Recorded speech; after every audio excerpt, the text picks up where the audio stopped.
Say it again, say grace for restoration.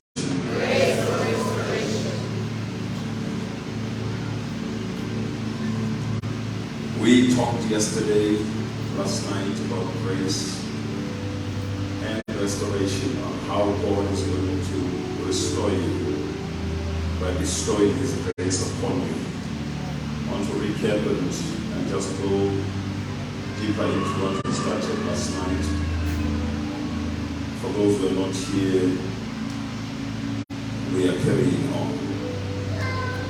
You will ride on as we are moving. Hallelujah. Look at your neighbor and say, go with us. Grace is charis in Greek, and charis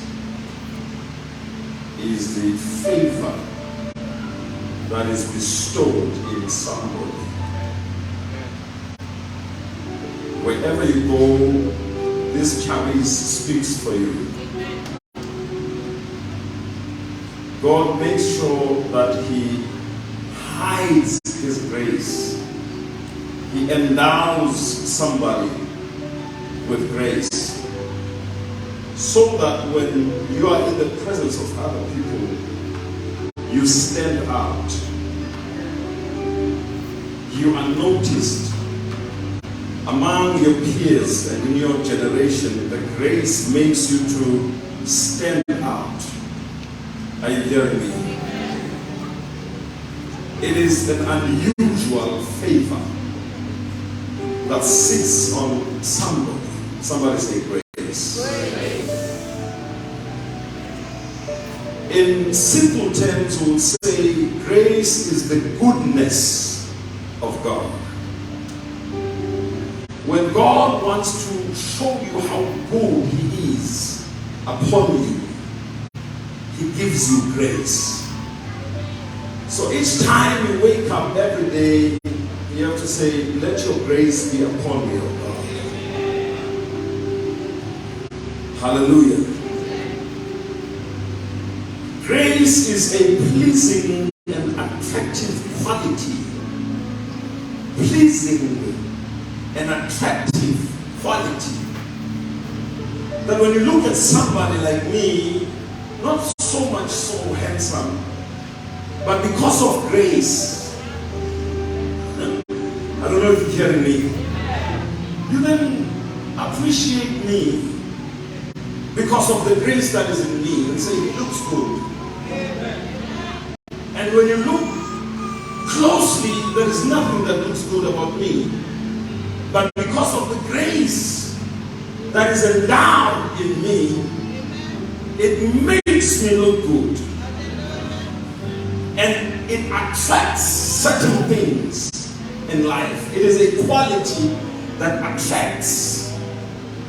So when you have been raised in wealth, you don't work for wealth, but wealth comes to you. You don't struggle for relationships, but relationships happens automatically. You don't try to make friends, but friends want to befriend you because of the grace that is upon you. When other people are repelled, you are attracted to them. Hallelujah. Somebody shout grace. Grace is the elegant beauty.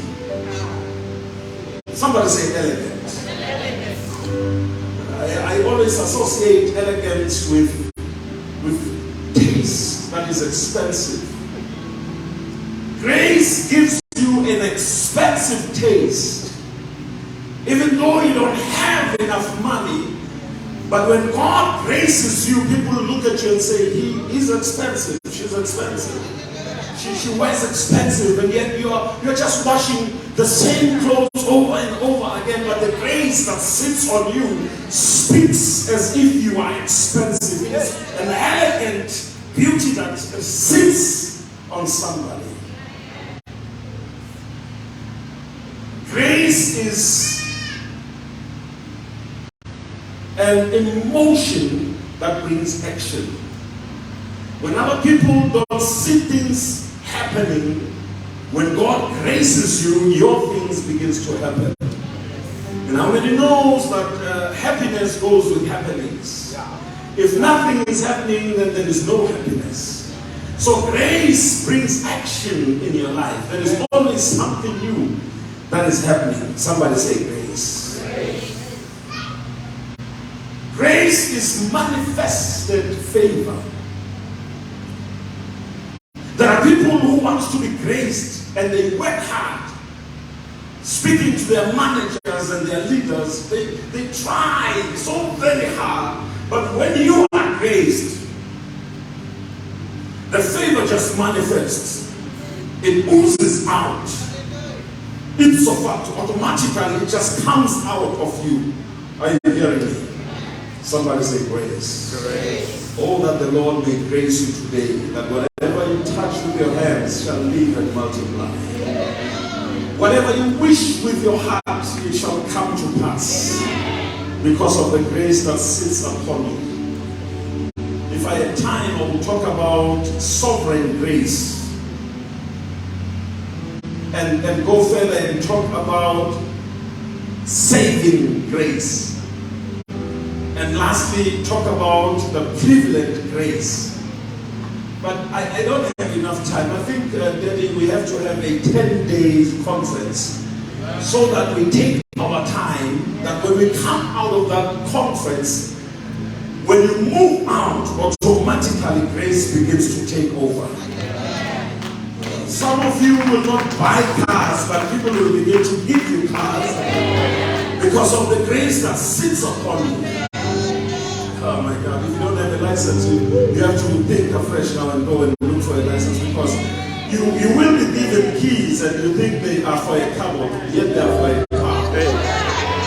When you have grace, you have to check your life, put your house in order, because there is huge blessing that is going to just surprise you. Somebody shout grace. Let me use somebody as an example in the Bible.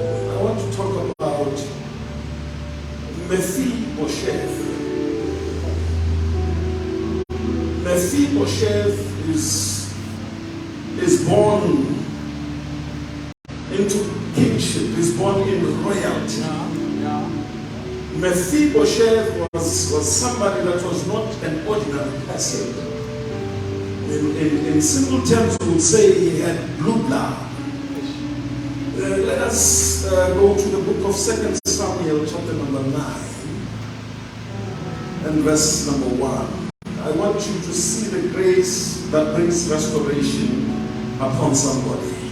If I paint this picture today, I just want you to see Mephibosheth being somebody that paints a picture for you. That you would be able to relate with this story. When you read the story about Mephibosheth, it is said that when he was a baby, when he was young, he had a nanny that would take care of him, and there was war. And as they were fighting, the warriors were coming into the city. The nanny grabbed a hold of him and ran with him. But you know, sometimes situations calls for you to only look for your life and your life only. That when she was running away, she dropped the baby. There are desperate situations that calls for desperate measures. That when you run away, you forget that you are carrying blue blood. You are carrying somebody from royalty, and you run for your life. So the baby Mephibosheth was dropped accidentally, and he became lame. And you know that in those days, nobody would be given a chance to be king if they had a condition. Maybe this church does not hear me. I hear a lot of yeah this side, and I know that you identify that there is a situation that happened long time ago in your life, and you feel like it is not your fault, but there is nothing you can do. You are rejected, away from your family, away from royalty. You can never get any benefit benefits because of something that happened to you. Not that you did it to yourself, but it happened accidentally, and it made you to be rejected by your own. It made you to be placed in a certain place. And at the same time, David, the king, sits on the throne, and he remembers that he does not deserve to sit where he is sitting because he was not born by a king. He became a king because God chose him. And whilst he was still enjoying the benefits of being a king, he then thought to himself and asked a question, and it says, is there anyone in the house of Saul that I may show kindness? Somebody say kindness. If I define kindness in my own terms, I would say it is a measure of two ways: grace, favor. Then it produces restoration. Are you hearing me now? Is there anybody that is left in the house of Saul that I may show kindness? And when they answer, they say, no, nobody is left in that house. And in fact, everybody is finished. That nothing. He says, no, check very well. And somebody comes and says, oh yeah, no, there is a lane. He sits somewhere in Lodebar, in a place of pain and tears. Every day when he wakes up, he cries because of the pain of being reminded that he was born to be king, yet he missed it out because of something that happened to him. Oh, hear me, somebody. Somebody shout grace. Grace. Then David asks, he says, is there anybody that is left in the house of Saul that I may show him kindness for Jonathan's sake? Now there was a servant of the house of Saul whose name was Ziba. I don't like Ziba. And they called him to David, and the king said to him, are you Ziba? He said, yes. And the king said, is there not still someone of the house of Saul that I may show kindness of God unto him? Ziba said to the king, there is still a son of Jonathan. He is crippled in his feet. The king said, where is he? Look at him and say, where is he? The Lord has sent me today to come and tell you that He's looking for you, so that the grace may be displayed. The Lord has sent me to come and tell you that His grace is still sufficient for you. And when He gives you grace, restoration will come. If you hear me, shout hallelujah. Hallelujah. I need you to help me because I need to unpack three things when I sit down. If you go to verse number 7, you find them bringing Mephibosheth to the presence of the king. He talks with the king and he qualifies himself as a dog. He says, no, I'm just but a dog and I don't qualify to be sitting here. And David now speaks in verse number 7. He speaks to somebody that is not sure of who he is. And David said unto him, do not fear, for I will show you kindness for the sake of your father Jonathan. And I will restore to you all the land of Saul your father, and you shall eat at my table always. Father, this is the reading of your word. I pray, Father, that you deal with our minds. Let them comprehend, Father, and that your word brings illumination in our spirits, and let your grace begin to manifest. Somebody shout hallelujah. Hallelujah. Number one, I want to say to you today, fear not. Look at your neighbor and say, fear not. Yeah. When David called this man, came into the presence of the king with fear. And I want you to understand that fear is false evidence appearing real. This man saw the evidence that he does not belong with the king, but I want you to understand that David addresses him and he says, fear not. Somebody say, fear not. Fear not. Say it again, say, fear not. Each time God would come to somebody and address them, there would be a block of fear that hinders somebody to see the grace of God. So when God wants to give you grace, he says, fear not. Number one, fear not. Look at your neighbor and say, fear not. I am here to say to you, God is about to surprise you, but your eyes can be closed by fear. Hallelujah. Look at your neighbor and say, fear not. If you go places, they say, who is this? A black person like you. I want you to remember these words, fear not. You got to have an attitude of a fearless person.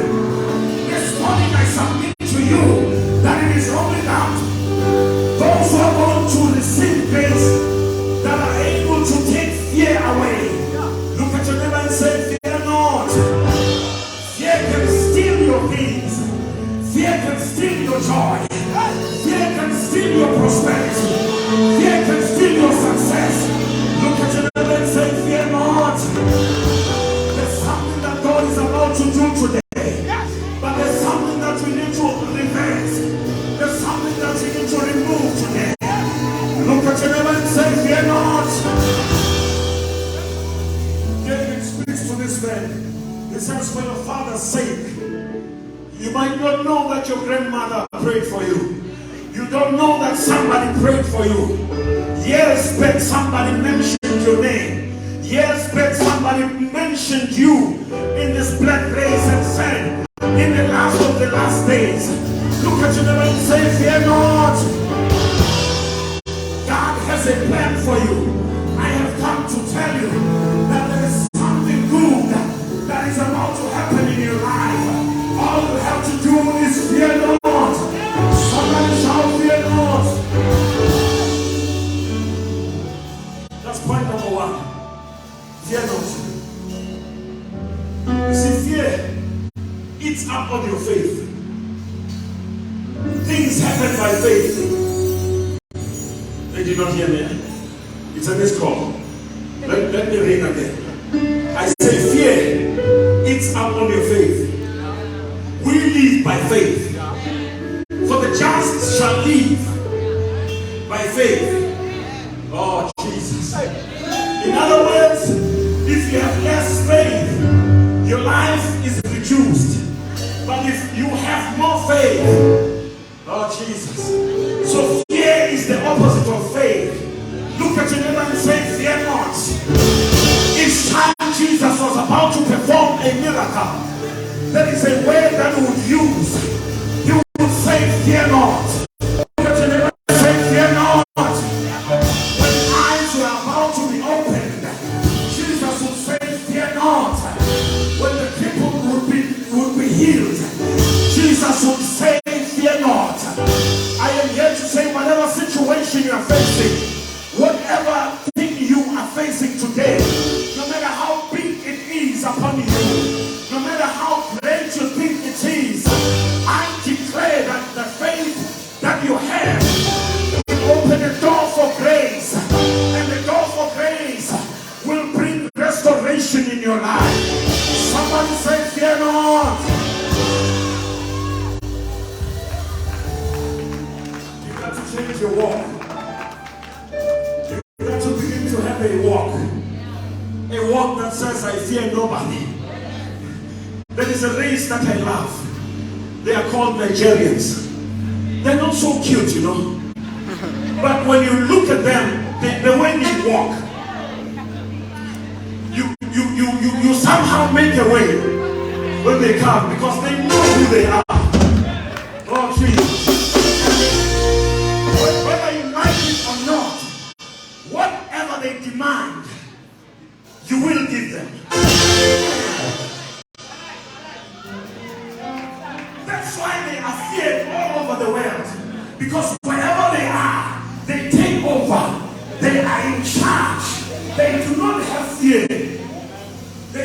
in Nigeria, they will say, no shaking, no shakara. Wherever they go, when they come in, they don't shake. If they come into a shop, they will say, may I help you? And the answer is, I am still browsing. Even though you don't have money, you browse because you know who you are. Look at your neighbor and say, fear not. Money or no money. Fear not. Your attitude is fear not. For God is about to restore you. God is about to bring back that which was lost. God is about to bring back that which was stolen by the devil. God is about to restore you. Somebody shall restore me, Lord. Say that and say, restore me, Lord.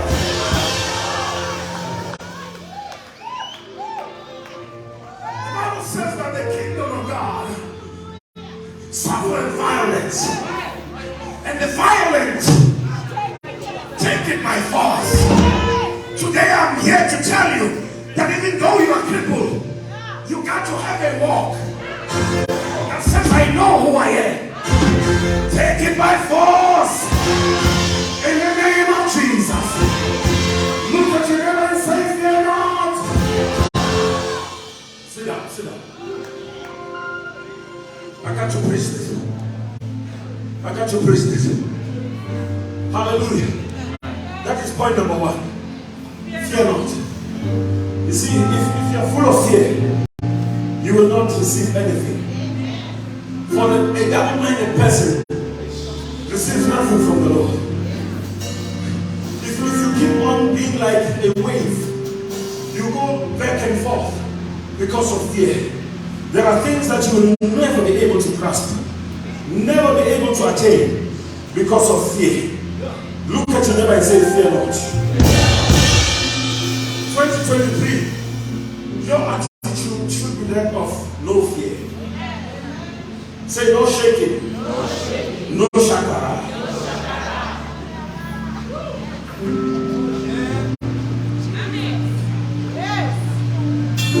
There are things that you have to take by force. Is there anybody that is left in the house of God that may show kindness? Point number two.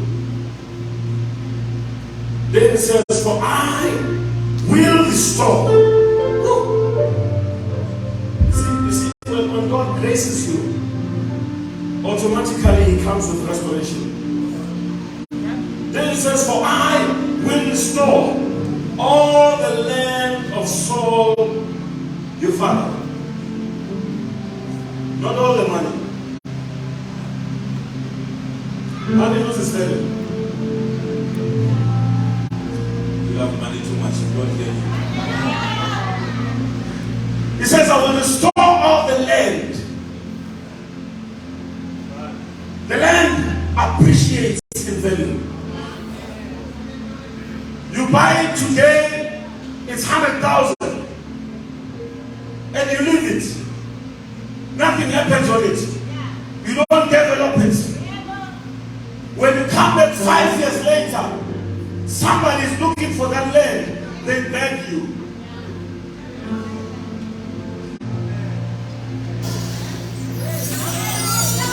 You're not getting me. Maybe you think you don't have land. But I'm here to prophesy that God is restoring the land that belongs to somebody. That is somebody that knows your father, that knows your grandfather, that knows your grandmother, and God is going to restore it to you. You don't have the recollection of some land that you have. And I'm saying God is activating that land for you right now. Somebody is bringing that land back to you. For the Bible says that the wealth of the unrighteous, the riches of the unrighteous, they are being heaped up, they are being collected for the children of God. shout restoration. I see some land with no name on it. And God is going to make sure that they print your name on it.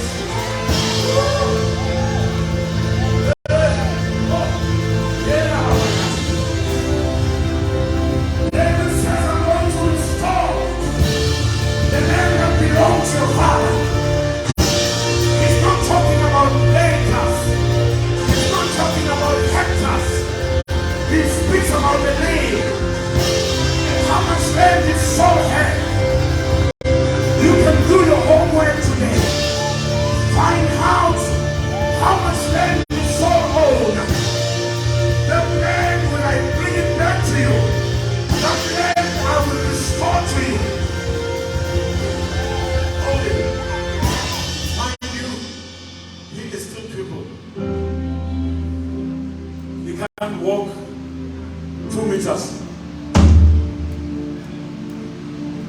And in your own mind you think, what does it need for? He's lame. He's not healed yet. Sometimes we pray for wrong things. You are busy crying, heal me, Lord. If you would heal me, and God says, I want to give you land. Take your mind off this. This is just but for now. I'm going to give you something that is.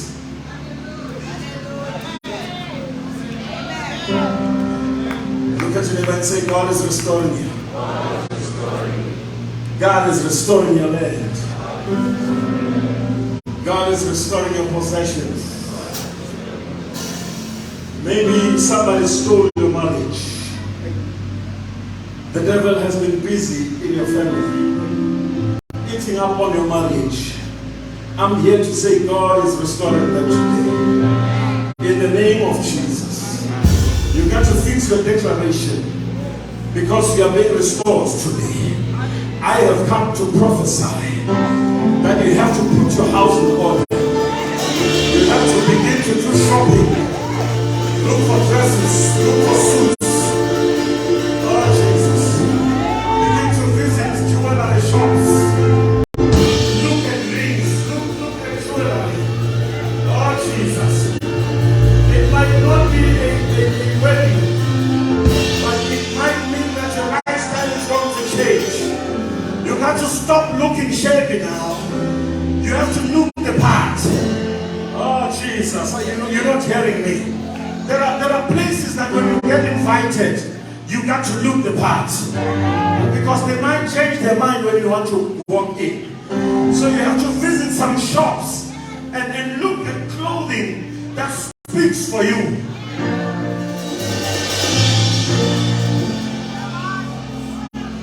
David says, I will restore the land of Saul, your father. There are things that Jonathan did to me. You were not there when he did those things. When your grandfather wanted to kill me, Jonathan would come and whisper in my ears and tell me, don't go this way because my father is going to kill you this way. Now he remembers that he is alive because of Jonathan. So he says, now I'm going to restore certain things in your life because of what I am today. Presidents are going to look for you. I said presidents are going to look for you. And begin to give you land that you will not afford. The government wants to make an example. They are going to take you and say, we came across your name.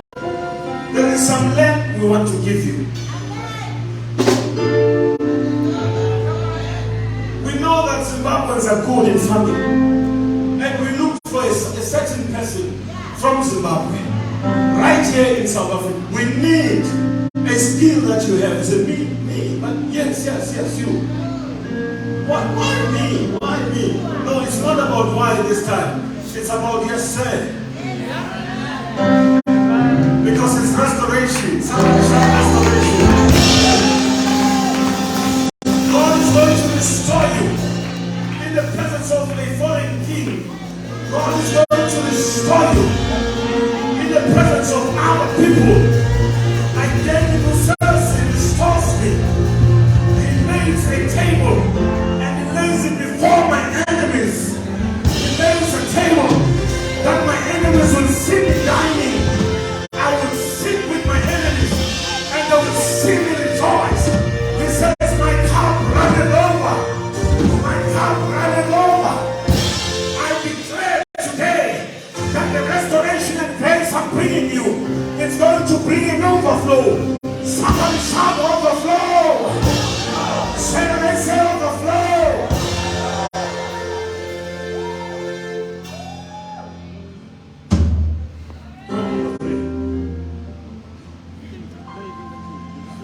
Point number 3. David says, I will show favor upon your life. He says, thou shalt eat bread at my table. Now the point that excites me is continual. Somebody say continual. Thou shalt eat bread upon my table continually. There is some words that are not used by kings, like dying. In simple terms, if you want to hear me today, you would say you will eat bread until you die. But that sounds like a death sentence. We don't have to include death here because we're talking about restoration. Oh, Jesus, hear me now. So he says, you will eat bread on my table. Every day when you wake up, you will find that there is bread. You don't worry about the price that goes out about bread. You don't mind about inflation. You don't mind about recession. All you do is wake up, go to my table, and you will find bread.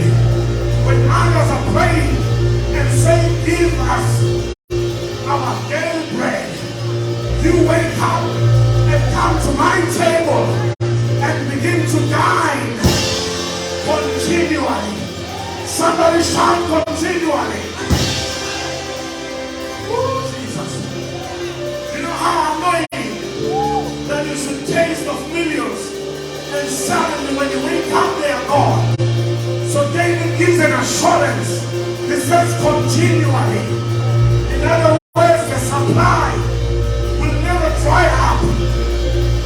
I said the supply will never dry up. Somebody shout continually.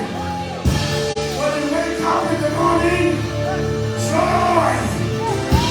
When you wake up in the morning, happiness. When you wake up in the morning, supply. When you wake up in the morning, walk on shoulders and hands. Somebody shout continually. You will eat bread on my table continually. He's speaking to somebody that will beg. You don't have a budget when you beg. When you beg, you don't set up a budget and say, today I'm looking for the term. You know those people who are working with money. What do you call this term of?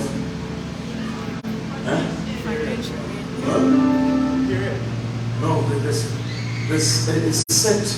you set a limit of money. Not budget. I'm looking for a good, nice term. Limit. You wake up and never have a thinking of saying, I'm making this money. You just wake up.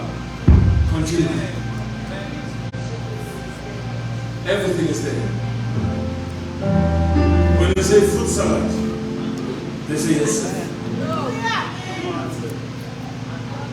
You wake up and say, no starch. No starch. They cut out starch. And sometimes you just wake up and say, too much fat. Bring divorce. They bring it. Are you hearing me? But the part that makes me be excited is continually. Somebody shall continually. Say that and say continually.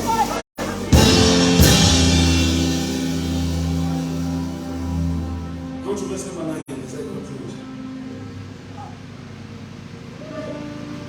Verse number 9 says, then the king called Ziba, Saul's servant, and said to him, all that belongs to Saul and to all his house I give to your master's grandson. Go to accounting, check what belongs to your master. Everything that belongs to him now belongs to his grandson. There was no lawyer needed, but there was a separation of wealth. What do you call that in legal terms? Huh? Estate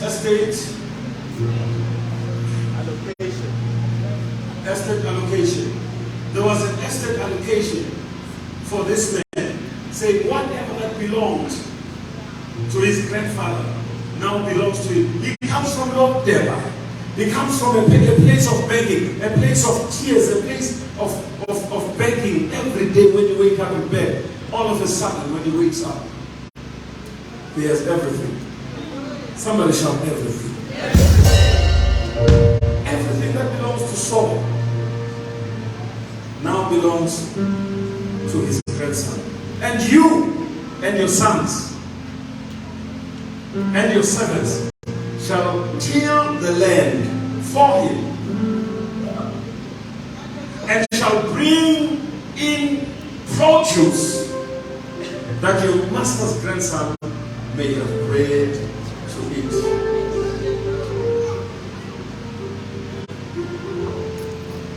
In other words, he had workers that had workers. Ziba had workers. Ziba thought he has made it in life. David changes the status.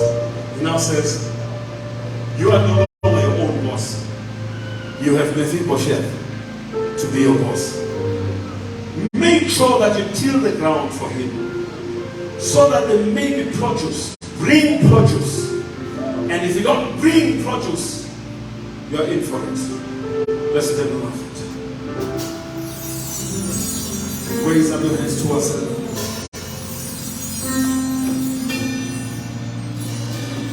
Hallelujah.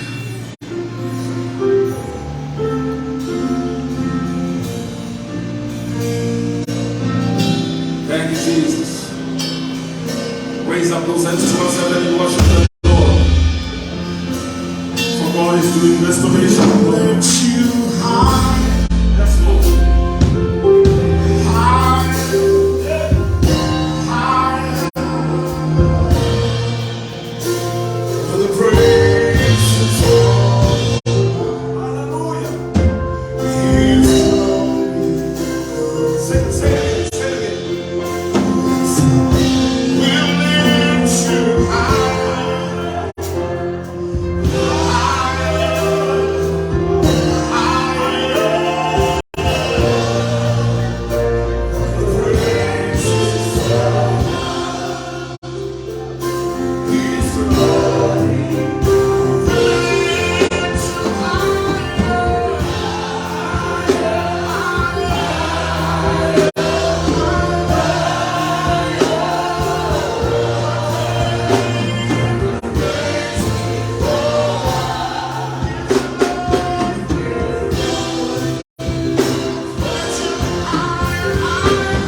is touching your lives, is ministering to you. Remain in an attitude of worship. The glory is here. The glory is here. The glory is here. The glory is here. The Lord is touching you right now. He's ministering to you right now. The glory is here. The glory is here. And if you want to be touched, you want to come forward, you want to be ministered to, step forward right now. The glory is here. The glory is in the house right now.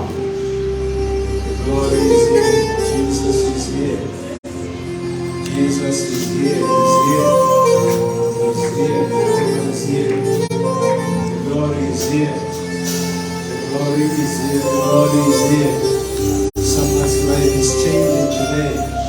Somebody's life is changing. The glory is here. The glory is here. The glory is here. The glory is here. Somebody's story is changing. Somebody's story is changing in this place. The glory of God is here. Pastor Young.